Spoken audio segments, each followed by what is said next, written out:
So how are you? Fun.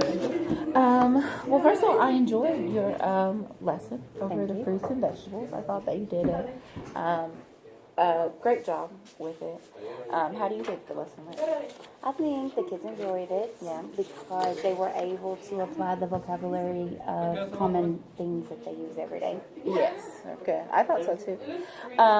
Okay. So I think that one thing that you did really well was that you were able to make connections between what the students were doing and like things in their daily life, past experiences, etc. Like I know there were some times where you asked them about the fruit that they were using and how it gets used in their homes, or like how their mom cooks it, or which type of apples and I think it was onions, which type of onions that they purchase, things like that. Yes.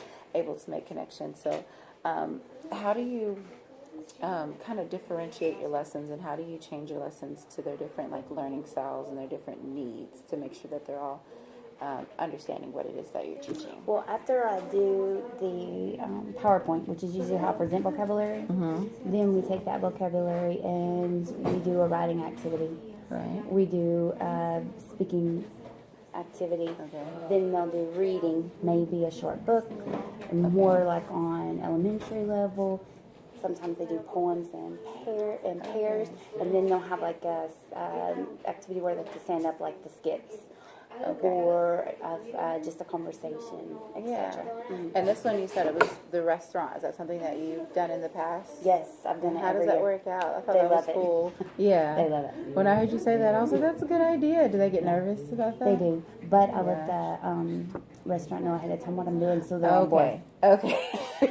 Because their faces when you said it, they were like I could just kind of see the wheels turning in their head. So how do you take into account their backgrounds and the different languages and the cultural differences when you're planning your instruction? Well, it's kind of easy because I usually only have Hispanics, and even if they're from different Hispanic countries, it ends up being very similar. Okay.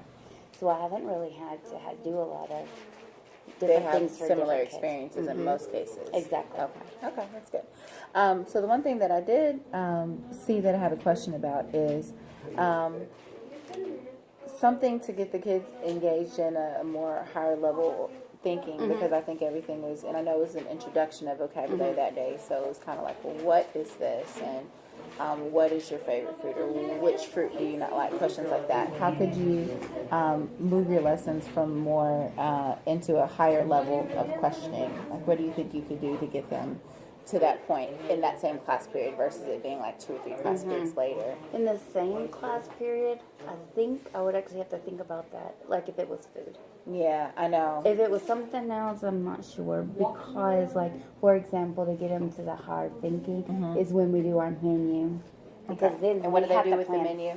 They have to actually pretend they have a restaurant, and they have to build a plan on how they are going to present food, and they have to write down ingredients, and they have to tell how it's going to be served. Except, just like they were an owner. Okay. So there's more planning to that. Right. It's more of a process when Right, it gets to that exactly. point. And that's after you guys have covered the unit and covered all the vocabulary and all of Yes. that. So most of the, honestly, most of the hard thinking comes towards the Towards end. the end. Okay. So what opportunities do you provide for them to set goals for themselves as you're working through the unit, like to make sure that they're staying on track, that they're getting the vocab to get from where you introduce the fruits and vegetables to where they're making the menu in the restaurant?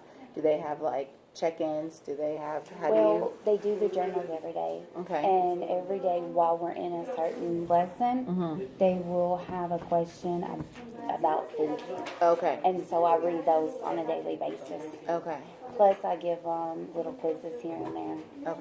to be sure that they're understanding. And do they check that themselves, or that's just something you kind That's of keep what I note check. of? Okay. And And then, then a lot of times I'll tell them to take out a piece of paper and write your questions down, but it's like an ongoing list.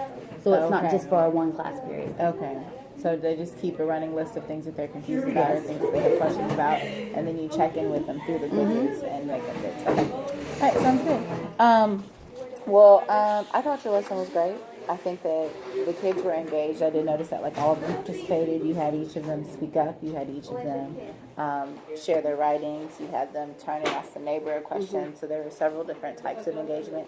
I like that some of it was written and then some of it was verbal, and you could tell some of them were very comfortable with the writing, and others were more comfortable speaking than some of the others. So I thought it was good that they each got an opportunity to practice that, and so I thought that was good.